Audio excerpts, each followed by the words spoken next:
Hey everybody, Sergeant Miles here again. So I'm getting ready to plant the corn and peas and cantaloupes and pumpkins and stuff in this garden bed I made over the last few videos. But I realized that I'm a big dummy and I made a stupid mistake. So by making this 8 foot by 8 foot, I didn't think far enough ahead that you can only reach so far. And that's going to be the same thing for when you're going to harvest or any of that sort of stuff. So what I decided to do is I'm going to start in the center, and that's where I'm going to plant my pumpkins and cantaloupe and those sorts of things. That way the center part won't be something as hard to try and get to. Usually those grow and crawl all over the place. So as they grow out, and then I'll be able to harvest things out here instead of having to try and walk through 1 foot by 1 foot spacing around corn and peas and messing up the garden bed. So I guess we'll get started. First thing I'm going to do is I'm going to come along these edges here with a Sharpie and my measuring tape and mark out every foot. Obviously it doesn't have to be exact, but I like to plant the corn about 1 foot by 1 foot sort of sections all the way around. That way when corn grows, those little tassels that come out of the top, that's where the pollen is, and the wind will blow, and as it comes down, the little strings that come out of the ear of corn, they have to catch a piece of that pollen in order to grow the corn kernel. So by planting it a little bit closer together, it makes it so it's more likely to pollinate, so you get good full ears of corn. And planting the peas with it, it's our summer right now in Florida, so I'm not sure they're going to work too well. I did try and find a breed that is or a species that's a little bit more heat resistant, but growing things like peas, legumes, beans, those sorts of things are really good to inject nitrogen into the soil, and it's a real common sort of companion planting system to use with corn. So I'm gonna give it a shot. Let's see if it takes. If it doesn't, it doesn't. When I to prep the corn seeds, I soak them for a couple hours in a bunch of water, and then just like a cap full of hydrogen peroxide, just to make sure that if there's any bacteria that might be growing in there or anything like that, it gets killed off. And then by letting them soak, the seeds, when you get them, the corn kernels are dehydrated. So by rehydrating them, you'll get a faster sprout time, and you'll get a quicker sort of growth off of it. Anyways, let's get started, huh?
That's all seeds I had soaked overnight right there. And we're gonna put.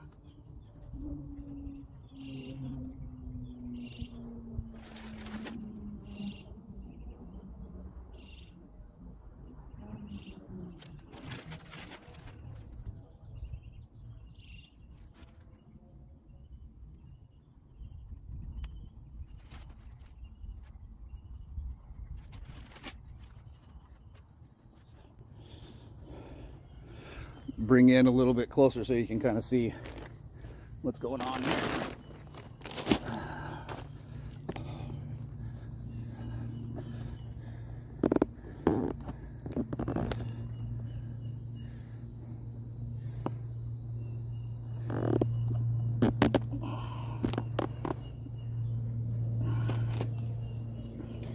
Okay, so these are the spots that I've planted my corn in.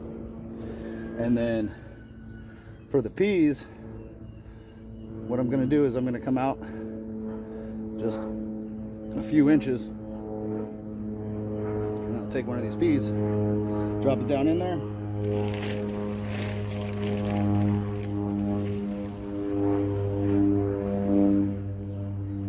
Get a little bit on there.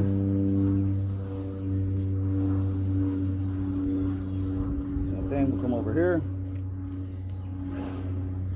Grab a pea.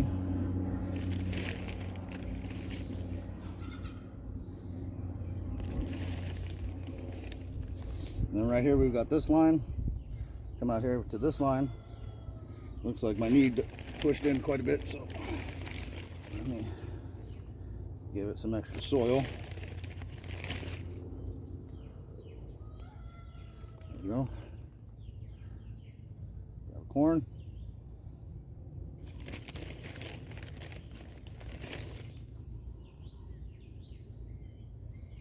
There. Grab a pea.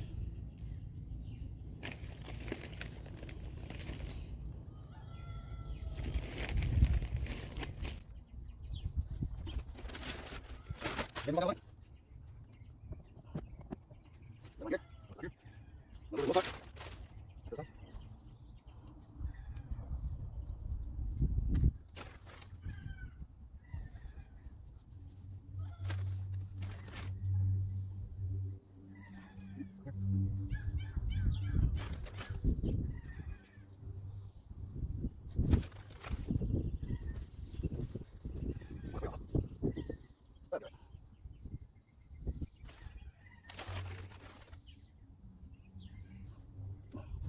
Let's get around.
All right, so there we are. That's corn, pumpkins, cantaloupe, peas, all planted in an 8x8 bed.